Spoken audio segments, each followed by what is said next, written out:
don't know what the actual proper name for that guitar is, but he's playing that alongside a couple of girls, and he's playing it like mega aggressively, like mega. He's pissed. He is pissed. And one of the other females there was just like, I know that look. That's the look of a girl that's just really pissed off at the person that gave her away, and just wants to prove them wrong and get revenge. And it's just like, I'm gonna fucking show that guy, that son of a bitch.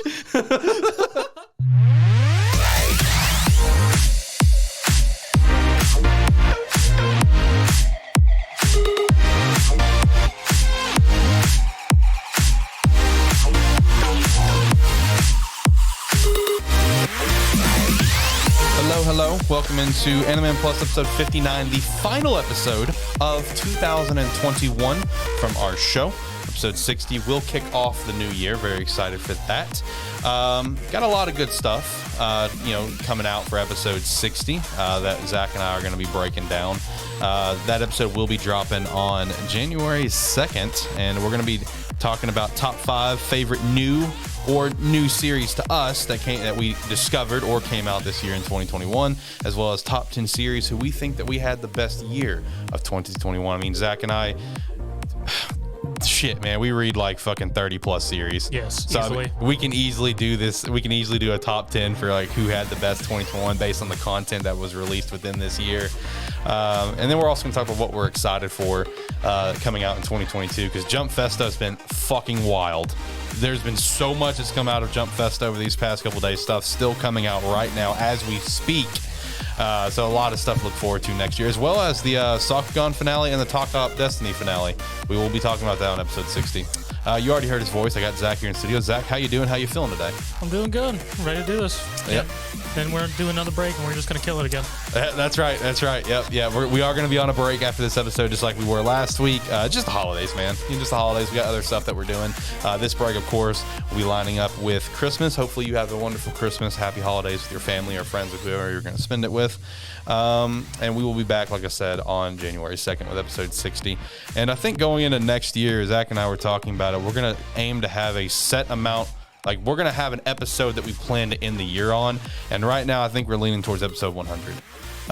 So that will be 12 breaks throughout next year that we're going to take. We won't take one coming back into January just because we've taken so many here recently, just for the holidays. So we'll at least run for at least a couple months straight of content unless something pops up, of course. And then we'll look to take our first break maybe in March. Yeah, more than likely. Yeah. Well, most of them are probably going to end up being holiday season again anyways. Yeah, it is. I mean, we're busy. You're very busy with work. I'm busy with not being busy and just taking vacation and just not wanting to do anything. Lazy ass. Yes, exactly. But I do believe episode 100 is going to be our goal to end off next year, so that's going to be pretty hype.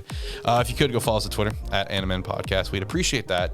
And make sure to check out Lighthearted Gamers, especially go check out Lighthearted Gamers episode 69 that is dropping this week, because we have a very special announcement for the future of that show that I cannot wait to talk about there, as well as go check out A Terrible Football Show and talking about movies and stuff. We will have a Spider-Man No Way Home talking about movies and stuff episode coming out sometime soon. I just don't know when. We haven't actually talked about when we're going to record that. I know Shane wants to be on. He's my co-host over at A Terrible Football Show. So that'll be a fun one. It will. Yeah, he's going to be on. Would you like to be on? I don't know. I'd be down. We haven't talked about it. I don't know if John wants to be on. I don't know if Jared wants to be on. Jared is someone who we're going to, he was on Lighthearted Gamers episode 50, and we're going to try to get him more involved with like the Lighthearted Gamers podcast and stuff like that kind of going forward. So that's super cool. And lastly, if you want to support us further, the Patreon's a great way to do so, but don't feel obligated. Just be a friend, tell a friend. Shout out to Andy, our tier 1 patron. Appreciate the hell out of you. With that said, perfectly made through the entire intro. Didn't even have to turn it off. That's a good intro, in my opinion. All right. Anything you want to chat about before we jump into our normal anime talks? Have you actually seen anything that's come out of Jump Festa? It's been fucking oh man, so much stuff. No. Dude, a lot of stuff's come out. It's been super cool, dude. I mean, we've gotten obviously more looks at the Bleach anime to return. That is coming next fall, as well as My Hero Season 6 coming next fall. Ayakashi Triangle anime was confirmed. Another look at Spy Family looks great. Very excited for that. That's coming in April. Really? Yep, Spy Family in April, and it will be in 2 parts, just like how 86 was this year. So probably Spy Family in April range, for the spring season, and then the part 2, season 2, will be out sometime in the fall, I'd guess. So if that's the case, man, we got a fucking packed ass fall with Bleach, My Hero, and Spy Family. If that ends up being the case, that'll be very good for us. We'll have some stuff. We're still going to be dead in the summer, though. Unless they announce something, yeah, we are. Summer always seems to be very lacking. Like when it comes to the stuff that came out of this, I'm gonna have to find something because what we got out of summer this year was freaking Die. Yeah, was Dragon Quest out of nowhere. Yeah, like out of all the summer stuff that came out this year, literally the only thing that came out that was actually part of the summer lineup that we actually reviewed on this show was Tsukimichi. That was it. I was watching the Fina Pirate Princess that came out in the summer, and I still need to go and finish that series because it is a very fun watch. And looking back, I wish I would have stayed committed and watched it weekly and reviewed it on the show because it is a good show, even though I haven't gone to finish it yet. But yeah, hopefully we have something good out of summer because last summer we literally didn't have anything that really interests us. But yeah, lots of different anime announcements, man. New Yu-Gi-Oh season. Called Go Rush is what it's going to be called. I guess they're from the looks of they're sticking with the speed duels. Are they playing Go now while dueling? They might be. We'll see. They still only have this the 3-slot dual disc, so I don't know. Yep, 3-slot dual disc. Still the speed duels. That seems to be the angle. The main character looks like he's got like almost like cat ears in a way with how his hair is. You know, speaking of card game series, I mean, I sometimes wonder how they stay alive. I mean, I understand card games popularity and everything because there's Card Fight Vanguards, there's Yu-Gi-Oh, of course, and then there's that one that came out this Build Divide fall season. Build Divide, yeah. I mean, I always wonder what's the niche for them because I slightly get it, I guess, because I watched someone Build Divide. It was someone entertaining to me, but I mean, just like card games in general, systems are just always real complicated. Well, not necessarily complicated, but so different from each other. I'm just like, why do you have to constantly make this for series as well, and then add the drama to it? Right. And you're right. It really does have its niche. The card fight Vanguard. I mean, it definitely still has its niche. I mean, I'm surprised it's still a thing personally, but I guess it's just super popular over in Japan. It's got a season currently running, so yeah. Yu-Gi-Oh is going to be around probably forever at this point. Which I mean, I checked out a little bit of V-Reigns, and I mean, it was okay. I liked how confident our protagonist was to start the series. He seemed like more of a serious kind of badass sort of character, but I didn't get past like episode 5. Was he still an 8-year-old? No, I mean, he was more like a teenager. I mean, he was like probably like a 17-year-old. I don't know. So I mean, it was kind of cool in that regard. The last season, Yu-Gi-Oh! 7s didn't even check out a single episode because they dialed it back to be more focused on like a kid sort of audience. Gotcha. So I didn't even bother to check it out. But I will say Arc V was very good. I really enjoyed Arc V. That was a very fun season. I watched like all 160 episodes of that. Dang, okay. Yeah, it was good. That was actually very enjoyable. One thing I do also want to shout out because I just saw this before we started recording. And I'll also plug this on Anime Plus News that's coming out tomorrow. So make sure to check out Anime Plus News for all your latest news. There was a thing that someone was posting saying that apparently Boruto is going to go weekly and part of Shonen Jump. That is incorrect. So go ahead and eliminate those hopes. That's not happening. I saw the article about it going around, and that is incorrect. That's not happening. It would be cool if it happened, but it's not. That's dead. That's not going to happen. It's still going to stay on monthly. Anyway, we can go ahead and jump into it. Where do you want to start? So Zach did not check out Yashahime, so no Yashahime this week. So with that said, where would you like to start this week? Do you want to start with Demon Slayer and all that it's bringing to the table? I can, yeah. Episode 1 being a 46-minute endeavor. First kicking off with the fallout of the train arc, of course.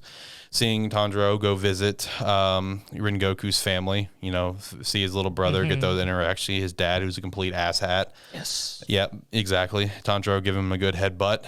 Which one thing that I want to shout out, which is obviously no surprise, but I really do genuinely appreciate how well they do the back and forth animation of like this super poorly drawn chibi style and then like the super like amazing animation. I really do appreciate how well they just go back and forth between them. They're able to flip flop. Yeah, man, because like that's like the picture I sent you where the three of them were training. It's just like little black dot eyes and just so poorly drawn. I do not remember that at all from the manga. I didn't either personally, and then I had to actually had to go back and look to confirm that it was there. But I just really appreciate that. I really do, because it's constantly hilarious to me. It's very comical. Yeah, I mean, first episode, having the fallout of that. Where he was basically delivering Rengoku's final message to his family, which you finally get to see his father kind of show emotion and cry for his son. Once he hears the final message that was for him was just please take care of yourself from Rengoku. So that was a nice little emotional moment. And then of course you get introduced to our sound pillar, who is fantastic in every way. And what do we have said? It was in episode 1 that he said he had 3 wives. Okay. Yeah. He has 3 wives. Yeah, he has 3 wives. Yeah, his introduction was him trying to, basically kidnap a couple of girls at the place where they've been staying because they were part of the Demon Corps. He's just like, I need these girls. And he's just trying to straight up fucking take them before Tanjiro comes in and just starts yelling at him and bitching at him. And then you have like a nice little moment where it's like all 3 of them look like super cool, where Tanjiro's like, we'll go in their place. And all of a sudden, Inosuke gets over here. Zenitsu gets over here, like perfect timing sort of thing. It looks all super badass. And Inosuke's like, I just got back. What's happening? So that was essentially the first episode kicking off the season. Was just mostly like the first 30 minutes was the recap, not recap, but just the fallout, and the next is just introducing to this new character. Episode 2 was very comedic as well, because this is when the 3 of them are dressed up as girls and he's trying to sell them off to people, and Zenitsu's the last one left, and Zenitsu's like, I've been rejected, because the other 2 got bought very quickly or pawned off very quickly or whatever the case if I remember was. correctly, doesn't Tanjiro get sold real quick because he's the first one? He looks very feminine. Well, it's not like that. It's that, and like it's just like, I bet she's gonna be a great worker, and then Inosuke is the next one, which Inosuke already kind of looks like a girl anyway, so that was kind of an easy sell, and then with them being in the entertainment district arc, now it's just all about finding his wives, because they went silent, from the regular messages, which you do get to see at the end. I can't remember the name of the one, the first one that you get to actually see, but you get to see where she's basically captured and being tortured by whatever demon it is, because the demon found the messages that she's been sending. I was like, so who are you sending these to? And Nosuke is about to just stumble upon it, but so nothing really like over the top happened. It was just a lot. I'll be honest. I mean, a lot of the content in these first 2 episodes was like a lot of comedic stuff. Like I feel like it was a lot of that like poorly drawn chibi art, like a lot, which I was cool with. I was laughing. I was having a good time. So that was the majority of it. I mean, it's just entry of the arc is essentially all it is. But either way, I'm pumped for the season though. This is going to be a very good season. Our sound pillar is awesome. Is it Uzai? Is that his name? I don't remember. I think it's Tengan Uzai, I think is what it is. I could be butchering. I'm terrible with that. You guys know this. Nothing new. If you've been here before, shout out to you. Like and comment. Subscribe. Comment down below if I butchered the name. I'd appreciate that. But I mean, like I said, man, it's just entry level for an arc. It's just a lot of comedic stuff. A lot of entertaining content. Like when Zenitsu finally gets bought off for like super cheap, basically, where Tengen was just like, I'm basically just I'm just trying to give her away for free at this point. I just don't want to deal with it. Take her off my hands, please, man. Yeah, basically, you see Zenitsu at the place where he's at, and playing whatever that guitar is called that you strum with the large like fan looking thing. Okay, sure. I don't know what the actual proper name for that guitar is, but he's playing that alongside a couple of girls, and he's playing it like mega aggressively, like mega. He's pissed. He is pissed. And one of the other females there was just like, I know that look. That's the look of a girl that's just really pissed off at the person that gave her away, and just wants to prove them wrong and get revenge. And it's just like, I'm gonna fucking show that guy, that son of a bitch. So those sort of interactions was really entertaining, of just how much Zenitsu just does not like Uzai at all. He just absolutely fucking hates him. So that was pretty fun. But good episodes. They were good episodes. I am excited to watch episode 3 tomorrow. Yeah, because we're recording this on Saturday, so It comes out tomorrow. Where do we want to hop over from here? 86. Yeah, it was okay. I mean, 86 was very good, and this episode of 20 and just the whole... Did you get to watch 20? Yeah. That came out today? 20 was today. Oh, was that 20? No, I watched 19. All right, so let's talk 19 first. Let's talk 19 first. Yeah. You go ahead. I mean, 19 was very good. It was sort of the aftermath after the failed assault, if I'm remembering correctly. Yeah. And just him just sort of pushing them, just like, we can't let it escape. Right. If it escapes, we're never going to see it again. And just seeing everyone's reactions to that and the other 86 just going along with it. Just going with the flow on it. Yeah, pretty much. No, 19 was really good. 20 today was also very good. You know, we only have 2 episodes left, I think, of this season. 2 or 3. Because I think what came out today. No, I think it is 3. Because what came out today was technically. It's supposed to be 12 episodes? Yeah, which today would be I think it would be episode 8 is what came out today. I think next week is 9.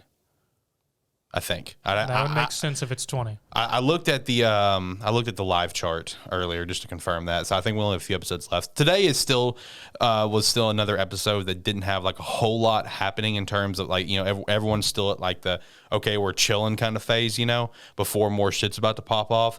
The 2 most notable things from this episode that I really thoroughly enjoyed was the beginning and the end. The beginning had a conversation that I've been waiting for all season. I really enjoyed this conversation in the second light novel, which is a conversation between Raiden and Shin, where it actually gets pretty physical because, you know, Raiden's just kind of like done with Shin's bullshit at this exact moment of where Shin's just willing to go off and just fucking die, essentially. Yeah. Like they're talking about the entire scenario where, you know, Raiden tries to reconvince Shin for Shin to be the one to take Frederica back because he can sense, you know, the Legion so he can get out of there, no problem. You know, Shin wanting to still do what he's going to do, and then Shin basically saying, okay, well, you guys can all just go ahead without me. I'll go do my own thing. You know, and that's where it gets a little physical between them, of where Raiden's just kind of going off on Shin with how Shin is at this point, where Raiden's just like, look, you've always been reckless, but you're on a whole different level right now, which we've seen, obviously. The past few episodes we have seen. Now, with this scene, it's a very impactful, emotional scene. One thing that I really loved is everyone else was eavesdropping from around the corner. And the first line that any of them said was Theo, where Theo was just like, I feel like I'm missing a really important guy moment right now. I really enjoyed that. That was very funny. I mean, I sort of enjoyed because, like, in episode 19, they discover Frederica's snuck in with Fido, and they're all just setting up after taking a rest and everything, setting up for lunch, and they just hear, I was like, and they all sort of look at Fido. Fido sort of crouching down and just hear, meow, meow. And they're just like, there's apparently a cat. Sounds like it's in heat. With everyone eavesdropping, whatever, you know, I think it was, you know, they were all just talking about the situation and then pointing out, to Theo. It's like, well, Raiden and Shin have known each other a lot longer. They've been through a lot together before they ever met us, whatever. So it just kind of makes sense. And they're just talking about the whole thing. And, you know, I think someone was, you know, kind of picking on, I think it was Theo was picking on, you know, Karina, where it's just like, hey, you know, Shin seems super depressed, you know, women, you know, can take advantage of that, you know, in these situations. Maybe you can, you know, make your move sort of thing. And Karina's just kind of playing it off like, no, it's, you know, whatever. And she's like, do you think Shin like realizes that, you know, that she likes him, whatever? And Frederica chimes in. She's just like, I think it's long past that he realizes. It's just that like he just sees you as like an annoying, bratty little sister. And like as she's saying that, like it's a shot where you're seeing it like behind Frederica, and you see like Anju and Theo over here and Karina over here, and like Karina like has literal steam coming off of her head, like from just pure embarrassment. And like when she finishes that whole statement, like she just like passes out. And then Anju pulls Frederica aside, and Frederica has like a death face, and like Theo is talking to Karina, but meanwhile like it's double text on the screen where Anju's like with like kind of like scolding Frederica. It's just like, Frederica, there are some times that you just don't need to fucking say some things. So that whole interaction was fantastic. And then the end of the episode was just honestly like a gut punch, because at this point, you know, everyone's asleep except for Shin. He's on watch duty. You know, he's with Fido. He talks to Fido. He's like, Fido, I thought I told you to go in standby mode. Fido's awake, whatever. And Shin's like, whatever, do what you want. And Frederica comes in and starts chatting with him about everything. And, you know, start just talking about kind of like where Shin's at with stuff, you know, how he's kind of been acting recently, how Frederica feels towards the entire scenario. But what was kind of the gut punch was like getting a almost like a moment of weakness out of Shin, where it really kind of showed how he feels towards this entire situation and who he is. Because, you know, Frederica was trying to drill in what Raiden was trying to drill in, where it's just like, you know, hey, your companions are here to help you. We're going to be with you until the end. Because that was what Raiden was trying to pitch at the beginning. And, as she's sitting there saying this and delivering this message to Shin's just like, Raiden said the same thing. And she's just like, well, I mean, you should just stop being stubborn and admit that he's right. And Shin's just like, no, it's not like that. I'm not like everyone else. Shin's just like, I'm the only one left that's not truly alive. The rest of them are at some point are going to go on and leave me behind. He's just like, I'm only the Reaper. That's all I am. And it was very depressing at that moment because it's just like, it really put in perspective of like who, like this, all for the most part, pretty emotionless character that we've only seen emotion a couple of times, really kind of expresses emotion where it's just like, he doesn't necessarily want to be left behind, but he acknowledges that they're all going to leave him behind at some point, because of just who he is and how he is of being the Reaper. And it was really depressing, and that's how the episode ended. And that was kind of a gut punch. Good episode, very good episode. And the actual ending after the credits was getting to see Kirai again, what was his code name? Paleface. Yes. Paleface, or was it Pale Rider? Because there's No Face, I think. There's no Face, and then Pale Rider, I think. Yeah. Okay, yeah. So you get to see, No Face chimes like No Face to Pale Rider, and No Face points out that, hey, you've had people that are following you. We're going to kind of give you, set things up to kind of take them out, and it just ends with like a really grim smile on Kirai's face. So next episode, shit's about to get fucking real between, the Legion and the 86 that are there, because in the kind of the middle part of the episode, Act 2 of the episode, you get brought back to the military. You see the general, you see whatever, and they're talking about the current location of the 86, about how fucking deep in the Legion territory they are, where the guy's just like, we could literally march all night long and still couldn't even get close to catching up to where they are right now. It's just like, it's almost embarrassing how far ahead they are. So they are very deep in the Legion territory right now, and shit's about to get fucking real over the next few episodes. Can't wait for you to watch it. Can't wait to hear your thoughts, because I'm telling you, that in conversation between Shin and Frederica was a gut punch, man. It really was. It was good. So far this season, those two have had a lot of very good interactions. So yeah, they have. I mean, it's the core of the season. There was also a little plug at the beginning as well after the waifu. Yes, there was a little plug for her. Where they, the people that were eavesdropping, that group, Anju and them, they did mention that there has been no contact with the Republic. They basically can't. No one's answering at the Republic, so they just make a little plug where it's just like, I guess the Major didn't end up making it to us after all. They just assuming that she's dead.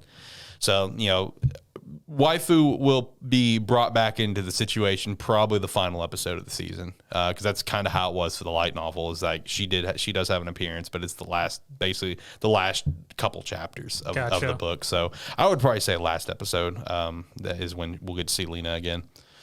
What do we want to hop over from here, man? We got a lot of good stuff, honestly. I mean, I can hit up Dragon Quest. There wasn't a whole lot that happened in Dragon Quest this week. All right, what happened? I mean, in episode 62...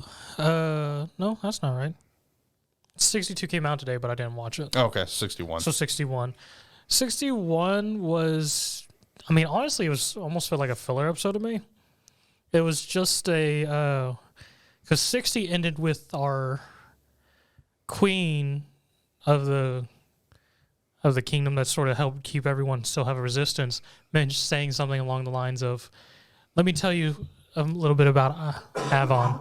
And then 61 is just the story of Avon when he was with the Order of Carl and everything, and how he started his journey of the hero and how he smashed Hadlar for the first time. So, I mean, it was a lot of nods at stuff and that we've seen in the series, like his first prototype of Mam's magic gun, seeing Mam's father, who was his best friend, fight alongside him, Hadlar being a newbie Dark Lord, getting sort of shreked by Avon, and just Avon showing his true strength to other people besides just being a goofball. So, I mean, it was sort of just a filler, I guess, past episode. Not a lot actually really happened.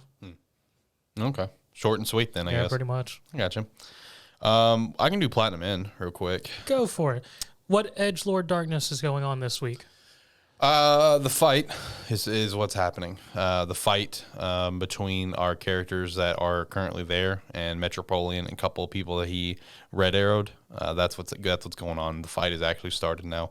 Because with this episode, you know, it was the last episode is when they were trapped within that little house and flying at fastest speeds of light, whatever sonic speed, so no one can see them.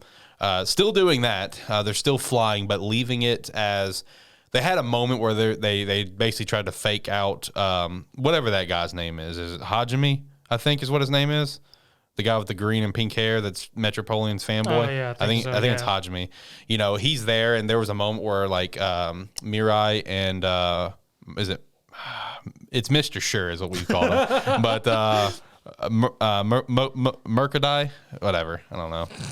It's Mr. Sure. Mr. Sure. Yeah, we'll roll with that. Where they have a moment where like they kind of stop and they're just like, oh, hyper speed. And then you see like the feathers fly. So this whole time after they did that, you know, Hajime's been kind of sitting there like, did they actually fucking get out? Like, because it like passes like a full fucking day. And, you know, where it's just like, surely they can't still be flying. They have to be exhausted. So he just keeps peeking in. He's like, are they gone? I don't know. He keeps calling Metropolitan. He's like, man, I don't know if they're in there. And he's just like, stop fucking calling me unless something happens. They didn't get out. You know, a day passes and shit. He's like, I don't know if they're in there anymore. They still are. They just you know, trying to fake him out, of course. Our Angel of Trickery did get a promotion. Ravel, he did get a promotion. He is now the Angel of Emotion, first rank. Because he managed to shed tears for Saki, because he's just really sad for her because she can't go be with everyone else. So, because she's really depressed because she can't go help people because she got ditched again.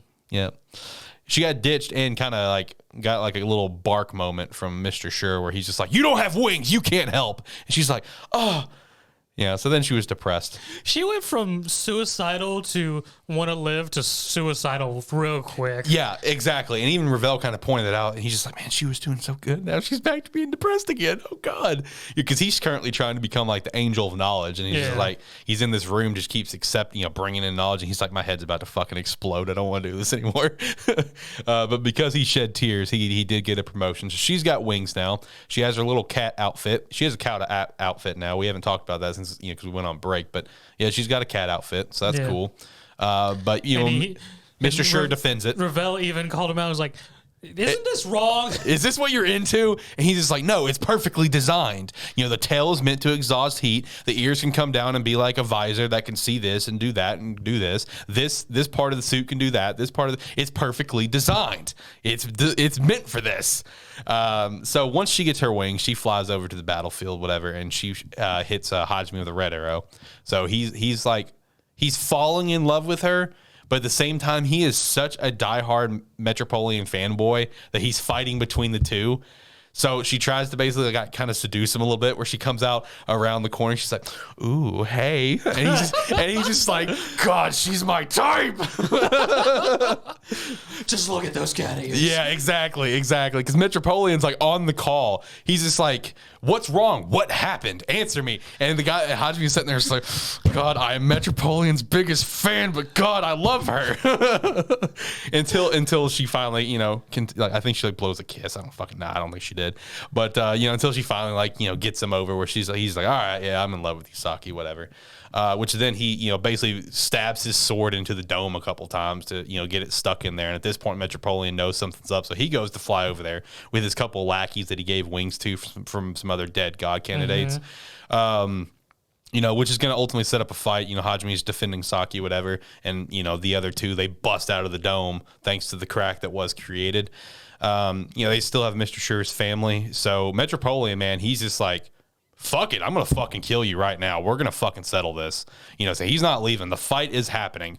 You know, but he did kind of set up, just like, hey, if you can take out these three first, then you can get to me. I'm the final boss. And, you know, Nias is, you know, whenever he says, he's like, I'm not going anywhere. Don't worry. You know, he's like super like sadistic about it when he says it. She's just like, okay, shit, that wasn't a lie. He's telling the truth. He really is not going anywhere. He wants to fucking settle this. So basically, to make sure that this fight can work out the best way that they can, the three of them all red arrow each other. Saki, Mirai, and Mr. Sure. So Saki gets red arrowed by Mirai. Saki red arrows Mr. Sure. Mr. Sure red arrows Mirai. So this way they cannot get red arrowed from the remaining ones. It's a weird 3-person tango. Yep, exactly. His family was taken, out of the situation. Metropoliman let him. He's just like, whatever, fucking take him out. Once you come back, I'm whooping your ass. That's basically how it was. So they started the fight. Hajime chopped the arm off of one of the guys. Chopped the arm off of one of the randos, and once he did, he just stone cold says to the guy, "Hey, if you hurry up, you can take that arm, take it to the doctor. You might get it reattached." I'm just like, damn, this guy's a fucking savage right now. So I mean, it was solid, dude. It was solid. I mean, we since this series is only 24 episodes. And I don't know if these 24 episodes is going to cover the entire manga. Yeah. Since the manga is only like 80-something chapters. That's why I'm assuming it may cover the whole manga. I can't help but to feel like we are at a very pivotal point in this series right now. Oh, we most definitely are. For Metropoliman. I feel like, our heroes are going to potentially win this battle. And Metropoliman's going to fucking bite it. Yeah, that's not me spoiling anything. That's just me predicting. I honestly have no fucking idea. Believe it or not, I have not looked into spoilers for a lot of these characters. I don't actually know what's going to happen. The only spoiler I looked into was Ravel getting his upgrade, because I mentioned this to you. The dub voice actor for Ravel, when he announced on Twitter, she's like, "I'm voice acting Ravel, the god, the angel of emotion." I'm like, he's not the angel of emotion. He's the angel of trickery. And that's when I went and looked up Ravel. I'm like, I guess the voice actor didn't probably know that was a spoiler. Oops. Yeah. So I actually don't know the outcome of any of these characters. I literally have no clue.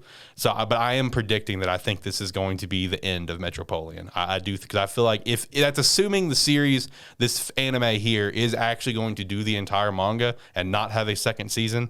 I do think this is going to be a very pivotal moment at probably episode 12, 13. And then the remaining episodes will be potentially about the other god candidates or something.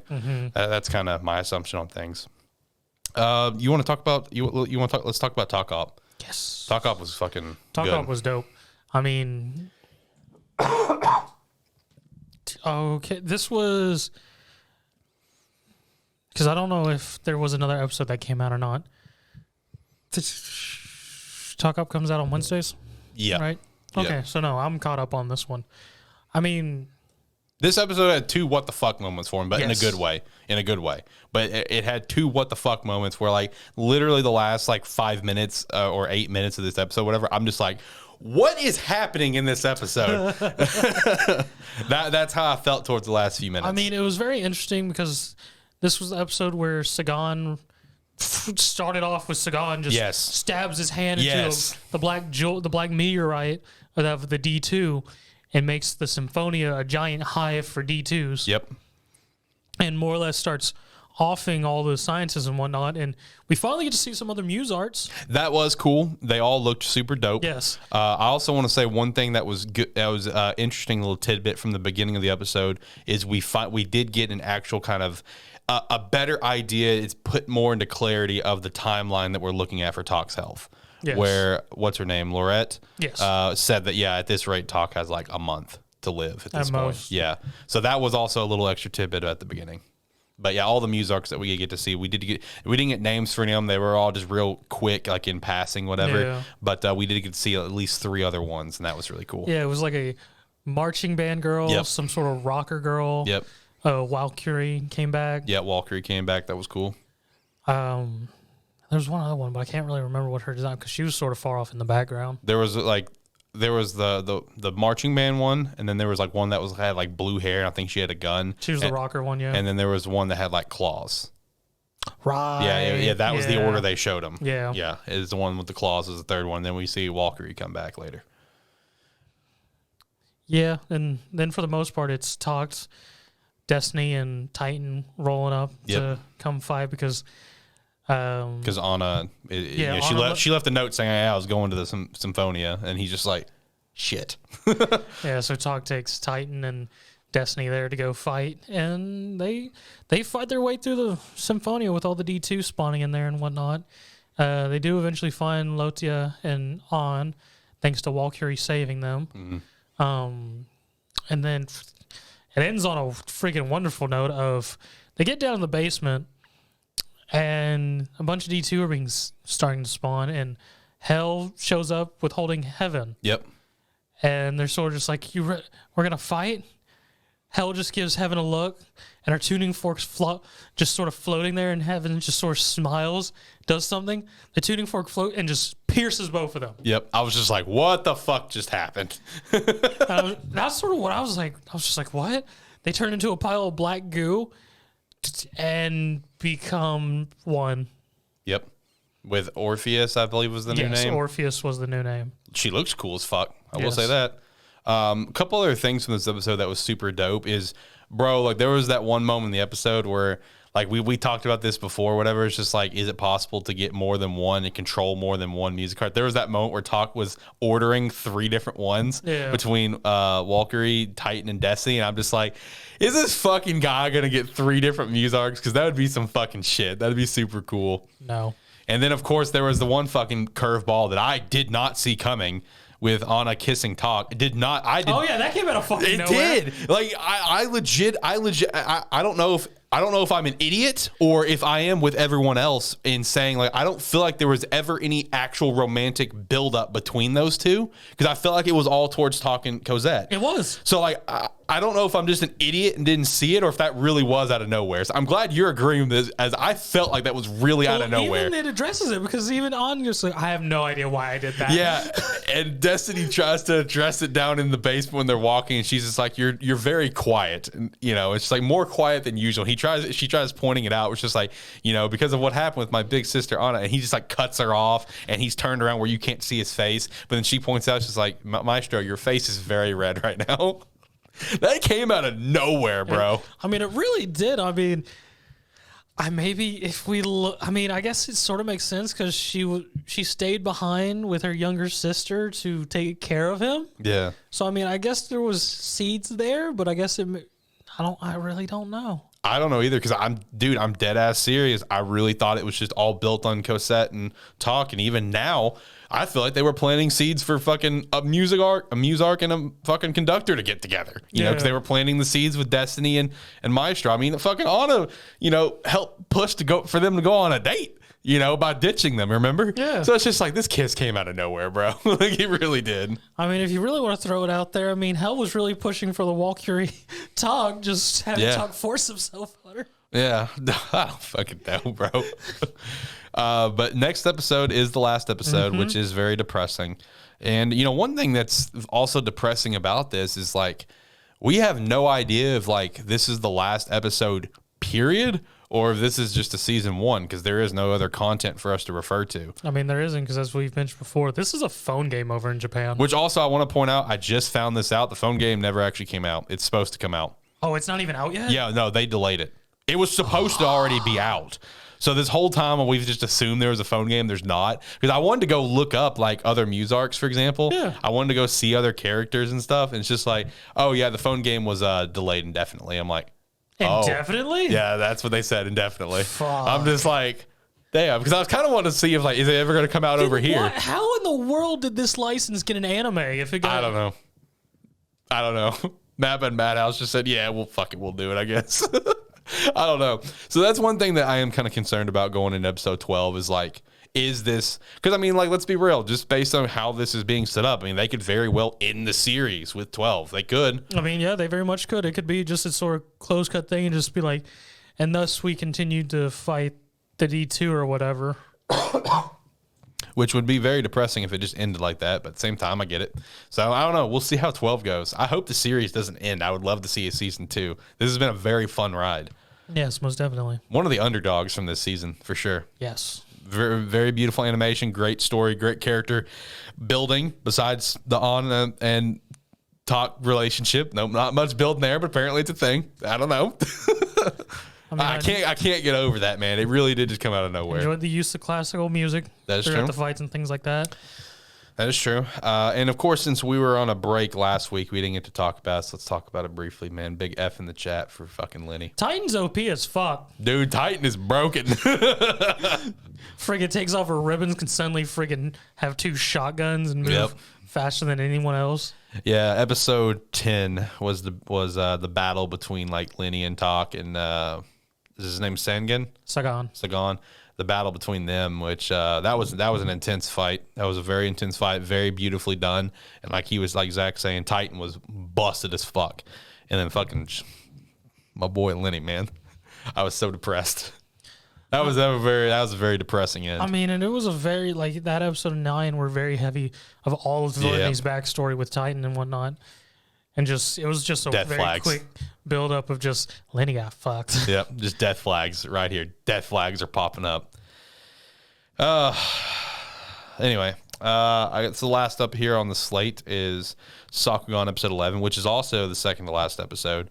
Which with the entire like episode itself, it almost for a little bit felt like what was like a filler episode for it's just like a second to last episode of a season. Oof. And I'm just like, it's kind of weird. But then it's just like, well, if you remember back to episode 10, where you get to see like our bad guy group, whatever. And they, there was one little mention that they said where, actually, now that I think about it, I didn't talk about this because of the break. Well, one little plug that they did mention is that they're trying to kill all of the rainbow children. Is how it was mentioned. Okay. Which is, I guess, Mimimpa is one of those rainbow children. And essentially, in episode 10, there was like a lot of like, intense moments of where Mimimpa almost was kidnapped and stuff like that. Was ultimately saved thanks to Miroro. What? He's a character that's been here the whole time, but it's just another one of those weird fucking names. Miroro, I believe is the name. I can't stand the names in this fucking series, bro. I really can't. Yeah, then there's fucking Zach and Rufus. Like, it's so stupid. But anyway, so this group is apparently trying to kill all of the rainbow children. You think they know Reborn? What? You think they know Reborn? Reborn being like Hitman Reborn? Yeah. He's a rainbow child. Well, yeah, maybe. Would that make this series a lot different? Fucking would, man. If you brought in all the fucking pacifier babies, it really would. But anyway, so some other like news plugs that you get to see in the last episode is like this group is essentially attacking like different colonies and basically kidnapping or just kidnapping like basically the princess of each of the colonies. So when you come into this episode, you get introduced to like a princess of this colony that they're currently in, who's who's basically like a famous diva within the colony, but she's still just young. Like she's probably like 16, 17, but she's like a popular singer, and she does stage plays and everyone loves the hell out of her. So are these rainbow children just children that have some very special skill or talent, I guess? I wish I could tell you. I have no fucking clue because they haven't fucking explained it. Because so far all I've gotten is Mimimpa's apparently one who's a genius for her age. Yep. And then now you have like some super young diva, which should be against a lot of laws.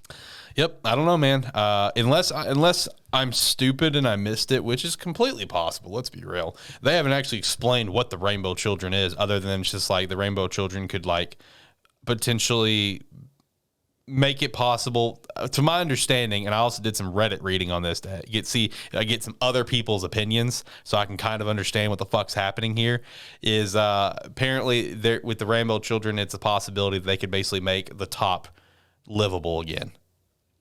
And they're trying to prevent that or something like that. I don't fucking know. The series is kind of wild, honestly. But yeah, they have not actually explained what the Rainbow Children is, which does annoy the fucking piss out of me, considering I have one more episode left. Dun, dun. I just feel like the pacing for that is piss ass poor. But with this entire episode, like, our group goes to see a play. The play that this diva is supposed to be in, right? Okay. Gagamba and Mimimpa, they kind of leave there, like, kind of leave the area that they're, they have like one of the nice, like, Abe Lincoln sort of viewing decks, right? So they kind of leave, to go get something, I guess. And they end up meeting the diva, and the diva's trying to run away from everyone. She just wants to, like, she wants to do this, but at the same time, there are other things that she would like to do. So she's trying to get away from all her security guards. Trademark, any sort of famous child in any fucking movie before, where they're just like, I kind of just want to do my own thing. You know what I mean? Like, it's one of those scenarios. It's a very old trope. Yeah, it is. So basically Mimimpa has a heart and tries to help her out of it, which then is now posed as they kidnap the diva. Yes. So Gagamba and Mimimpa are being hunted the entire episode. Meanwhile, Zaklatu and Yuri are just vibing up there. It's just like, wonder what's taking them so long. Like they're I still. wonder when they're gonna come on stage. Yeah, they're still sitting there. That's like one quick moment you see those characters, and then like the thing that was now I will say the one aspect about this episode that I did find very very interesting, I actually really liked, was like the central theme of this episode of dreams. Okay, chasing your dreams. If you have dreams, go after it. And then the counterpoint that sometimes you can't follow your dreams. That was essentially the theme of this episode, and I really enjoyed that because. Not very often in an anime like this one that, in my opinion, is a very like lighthearted sort of anime, you know, that they really throw that counterpoint out that sometimes dreams can't be achieved, you know, because that is the reality of life. Sometimes your dreams cannot be achieved, right? And that was the big theme of this episode. Is just like, you know, she wanted to like, she you know, this diva, she draws in her free time, right? She, you know, she has some drawings with her. They're pretty solid. You know, she wants to draw. She wants to do this. She wants to do that. Mempa's just like, yo, follow your dreams, you know, because Mempa's all about following her. I mean, look at her. She's a fucking child, basically convinced her dad to leave their colony and go into the labyrinth, to go after this fucking place that she's dreamed about since she was a kid. She's following her dreams. And she's like, you know, in this mindset of, you know, don't let other people control you. Don't let other people, you know, hold you down and hold you back. That's the whole theme that Mempa's trying to pitch to everyone. Like, you get to introduce to some other kids as well. And that theme is still kind of, you know, portrayed there, where it's just like one kid's just like, oh yeah, I can't wait to be an adult so I can go be an engineer at my dad's place. Another kid's just like, oh yeah, we're like, I don't remember all the fucking jobs, but they're like, oh yeah, we're like farmers. I can't wait to take over my parents' farm. And the other kids are like, oh yeah, we're, electrical, that we work in electrical. Can't wait to do that. And Mimpa just like yells at them. It's just like, yo, no, you're your own person. You don't have to do what your parents do. Go do what you want to do. And they didn't really understand that. They're just like, nah, you're wrong. You're wrong. Anyone just thought, but aren't you doing what your dad did? Yeah, exactly. No one did. Which then, again, our diva here, I'm drawing a blank on her name, of course. I don't think it was a horribly weird name. I'm just bad with names at remembering. She's still like in this impression where it's just like her role is this diva. Like her in this role, she is like all this power across the colony. She's meant for so much bigger things, but it's just like there are other aspects that she wants to do. So like, Mimimpa goes and gets like a bunch of paints and stuff, and Mimimpa and her, they start painting together. And then you see a bunch of, while they're painting, the diva starts silently kind of singing, as you paint, whatever, having a good time. And you start getting a crowd all in there. Meanwhile, she is disguised here. So, she's not in her normal attire. Like, so, some people's just like, are you the diva? No, you're not the diva. Like there was those kind of moments, and everyone starts kind of coming in. It's like, oh, hey, she's singing pretty good. Oh, okay. And they all just basically figure out she's the diva. You got the fucking bureau come in and try to arrest Gagampa and Mimimpa again, which the diva says, no, release them at once. They're my friends, and they do immediately. And then yeah, exactly. I just feel bad for that one guy. It's just like, you're under arrest. Let them go. Are we really listening to a 8-year-old captain? Basically. And then, the counterpoint theme that I mentioned, this is where it comes into play that, she points out to Mimimpa, it's just like, this is unfortunate. This is who I am. This is my life. Sometimes you can't chase your dreams. So I found that theme very interesting of, pushing so much in your face to follow your dreams, just for the episode to end with, sometimes you can't follow your dreams. I found that very interesting. Yeah. Now, the episode did end with a higher note where our main antagonists, they do bust into the play now because the diva is at the play. They do bust in the play to attempt to kidnap this diva. And that is where the episode does come to a close. So the next episode should be, a pretty decent climax, I guess. But I don't know. Where the fuck's this series going? Couldn't fucking tell you. I don't know the book. I don't know what happens in the book. But based on kind of where we are, it's very obvious this will at least get a season 2. So I'm just we'll see where season 1's going to end, because I really could not fucking tell you. This series is all over the place. Maybe where the heck the rainbow children are. Yeah, hopefully. I want to know that. And I'm still salty about how much they just dropped the Zaklatu Gagamba thing where she almost tried to kill. I'm still salty about that. Because it really was basically like what you said, where it's just like they're all so that's like, remember that time when he tried to kill us? Yeah. It's stupid. Like, this series is still enjoyable. Like, there are a lot of aspects about it that is very fun, funny or whatever. The character interactions are very good. But at the same time, it's just like, the story feels all over the place. It really does. It seems like it. It is all over the place. So I don't know. I mean, it's definitely by no means my favorite watch from this past fall, this winter season, the fall season. Yeah, fall season that we're in. It's by no means my favorite watch that we've had, but it's still enjoyable. I mean, if I had to rate what I've watched so far, 6 or 7 out of 10. Probably. Okay. I mean, it's not bad. I mean, it's not Takt Op Destiny. That's probably like an 8 or a 9. I mean, Takt Op's been phenomenal. Platinum In has been phenomenal, besides the fact that I still, even to this point, I'm starting to a little bit. I can't get behind our main character. I don't have any attachment to Mirai at all. Yeah, same. I don't think he's a great protagonist. Like, I know he's a piece of shit scumbag, but I'm 1,000 times more interested in the character that is Metropoliman. He is a much more interesting character to me than Mirai. Mirai is just not interesting at all, at least in my mind.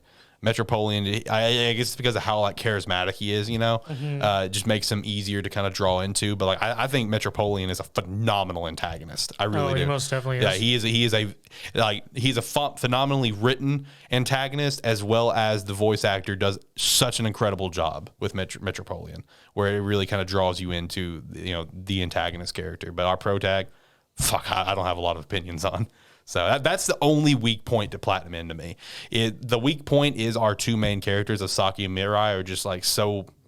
They're lackluster. They're lackluster, but they are getting better. You know, they are. They are getting better finally. Yeah. Because I also, like, you know, I think you mentioned to me, you know, in one of these past episodes, like 10 or 9, Mirai actually shot a red arrow without hesitation. Yeah. And he actually shot a white arrow. He shot a white arrow. Nessa's just being all happy, like.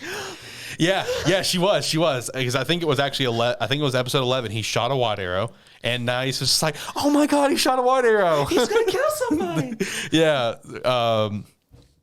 So like, you know, Mirai and Saki, like, they're okay, like they're getting better, but like Nae's phenomenal character. Oh, yes. Metropoliman, great character, besides him being a scumbag. But I'm just talking like a well-written character that kind of draws you in. But you know, even Mr. Scher's character's done very well. I like Mr. Scher. He's a great character. I'm gonna be disappointed if the guy dies. It really hurt when you saw his little daughter's dress shredded off. Oh, that was depressing. That was depressing as shit. Anyway, what was your favorite episode of the week? Out of what I watched, I am going to say 86. I'm going to say either 86 episode 20 or Takt Op Destiny episode 11. I'm going to say one of the two. All right, so we can hop over to manga ratings. Yeah, get that cough out. All right, so kicking things off with One Piece 1034. I would give this one an 8, pretty solid. So is One Piece like steadily in like the main fights right now? Oh, 100%. Okay. We are in very, very heavy climax mode. Okay, so fights have been finishing in one night? None. There's only been like a couple that are close to finishing, but like we are very much in the climax right now. Like the one that hasn't really been touched on, I feel like in the past few weeks. I really wish Josh was here to talk about this. I think is the main fight of Kaido, and I think that one hasn't been touched on in a few weeks because we're focusing on other characters like Sanji and his fight. Zoro had a couple of good chapters for him. Law and Kid had a very good chapter together with who they're duking it out with, where their devil fruit powers were like fully awakened, which that was pretty cool. But yeah, we are in the climax of Wano. Josh would be much better to talk about this than me for sure, because Josh is just like raving to me about how amazing Wano is, like one of the best arcs now, and I'm like, I don't know, man. I guess it's because I'm just there's so much happening, and it flips between so much. I would just be curious to see once we get to the point where this whole end part of Wano's been animated and just seeing a supercut of all the fights. Oh yeah, would probably be pretty helpful. What about My Hero 337? I'll give it an 8. I will give it an 8 as well. Black Clover 316.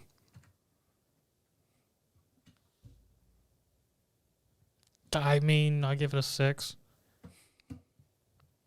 I mean, it was Astra's moment. Yeah, it was. That's all it was. It was Astra's moment. I give it a 6 as well. All the Power Rangers gave him the strength. Basically. What about Dr. Stone 221? You want to talk about bullshit mechanics? Hey, we've already made this experience stuff, so guess what, guys? We can make all of this stuff now. Yep. Smartphone. 6. Probably a 6 as well. You know what's sad? Stop. is out of both these series have been very lackluster, but which has been worse in your opinion? Stone. Okay, I explained kind of what was happening in Black Clover and Dr. Stone to Josh because he hasn't read these recently. Because I mean, his life has been very hectic, and he's literally only been reading Dan to Dan and One Piece. That is it. So I finally kind of told him everything, and from everything that I told him, he's just like, I don't know, man. Everything that you told me makes me more interested in Dr. Stone than Black Clover. I'm like, what is wrong with you, bro? Dude, what is your hard on for Dr. Stone? Dr. Stone content has ate ass for a while. Like, it's not good. Okay, it's just not. But I don't know. Josh is weird. The last interesting thing was this ending fights with the strip show. Yep. JJK, that extra chapter neither of us checked out. Mission Yozakura Family 110. There was a regular JJK chapter. Oh yeah, because we were on a break. Yeah, so 168 then. No, there was 2 chapters. There was one this week and the one previous week when we had break. Well, the one that just came out was the 168.1 that we didn't read. I could have swore there was 2 chapters. Let me look real quick. Because there was a regular chapter, then there was the EX. Yeah, let me look. Because this was a badass chapter. Oh yeah, you're right. On the 12th, 168 and 168.1 both came out. Yep. So I didn't read 168. That's my fault. You fucking missed out. I did. I give it a 9. Oh shit. Okay, I did miss out. That's depressing. Mission Yozakura Family 110. Dude. How's that go? Dude, I love this series so much. I really do. Are they in like a big arc, or are they still doing the training thing? Okay, no, they did the training thing a while ago, and then we had a very large arc with Tanpopo, finished that up, and now we've had a couple of more like BS chapters here and there, and then we also have other chapters that are still kind of bringing us on the plot, where essentially after the entire fight kind of went down Tanpopo, like the original Yozakura head is now like... I still can't take Tanpopo seriously. Tanpopo, yeah, that was the name of the organization. But carry on, the original. Yeah, the original Yozakura family head.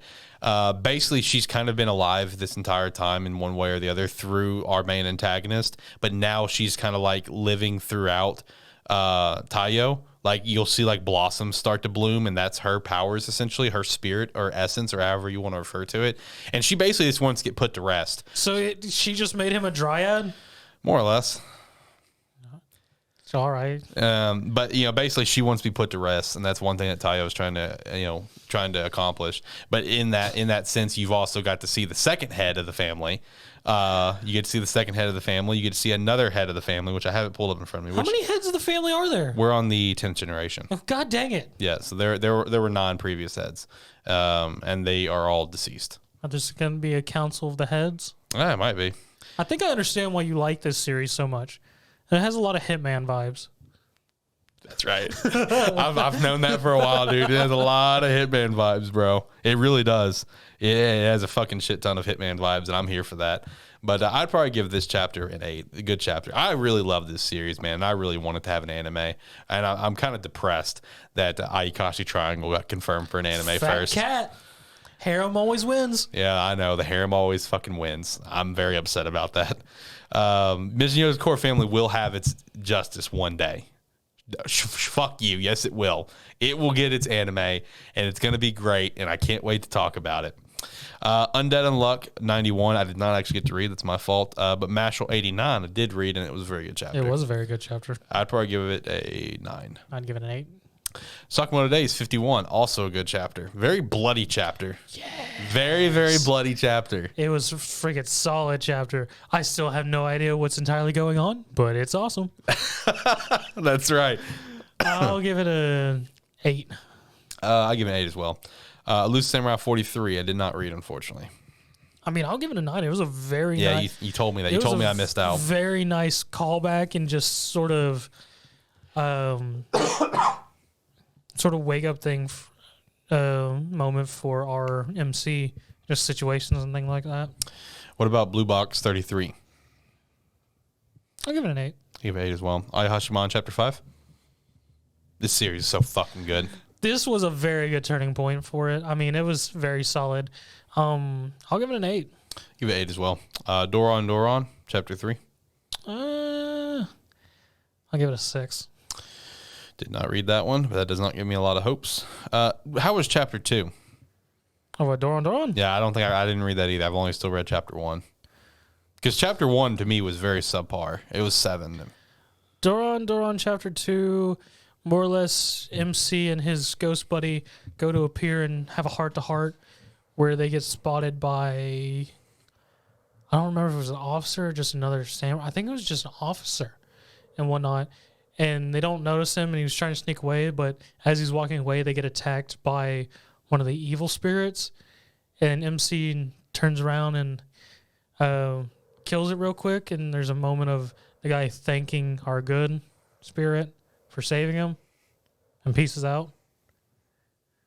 And then chapter 3, it was sort of just more the same. They end up in a situation where they have to help and whatnot, but at the end of it, they get no. At the end of 2, our female girl tracks them down, and it starts with her more or less showing up to him. It's like, hey, I own you now. Oh, yeah. Yeah. That chick. Yeah. And more or less she has him help her under the pretense of if he doesn't come with her, she's just going to kill him and take him in and everything. And just like, all right, at the end of this, after seeing him do a bunch of stuff, it's like, you're going to help me out, and we're going to try something different. Okay. All right. It's very cookie cutter so far. See, that's the kind of the vibe that I'm getting, is that this really just feels like such a trademark fucking series for Shonen Jump, and it just baffles me the hype that I'm seeing behind it from some people. Like I don't see the hype. I don't hear the hype because I haven't read 2 and 3, but like I don't hear it. You know what I mean? Ai Hashimon's by far fucking the best out of these new ones. I mean, that's people's thing, and if they get it, hey, there's more power to them. Whatever. Next up, My Hero Vigilantes 115. Yo, Knuckle Duster. Fuck, shout out to Knuckle Duster. I love that guy. We need a Knuckle Duster poster at some point. I'll see if I can find one. Right now, like we're at a point, like we are towards the end of this series. I mean, it was already confirmed that the climax was here. Like this is the final arc. This was confirmed a while back. And I can't help but to think, I told you this the other day when we were just driving, that I feel like we're going to get to see the All for One and All Might fight. Mm-hmm. I feel like we're going to get to see that because right now it's setting up where All Might's supposed to be on his way to this battle. So I don't know. It's just like, since this is like a bi-weekly manga, it's just like constant, couple weeks. It's just like, all right, another chapter of like, is he going to get here? Nope, not going to get here. All right, a couple weeks later. All right, is he going to be here? Nope, not going to be here. So it's like we're in that mode right now. It's still good. I give it an 8, but I am hoping that we are going to see that epic fight. Like, that's going to be super dope. Spy Family 57. I'll give it an 8. Give it an 8 as well. Kaiju number 8, chapter 52. Ripped the old man. Rip. I'll give it an 8. Give it 8 as well. Dan 36 did not read. All of Weekly Shonen Magazine was on a break this week. I could rate, chapters from last week if we really wanted to. I mean, I'm not going to. The only thing I would say is like, fucking with Eden's fucking Connor come back into the goddamn picture. Yeah. Fucking, and then the Tokyo chapter was very depressing. The Tokyo chapter was very depressing as well because I mentioned to you the Chifuya outburst and everything. Yeah, that was some depressing stuff. But next up was Soul Leveling 177. What the fuck? Uh-oh. Hit the button.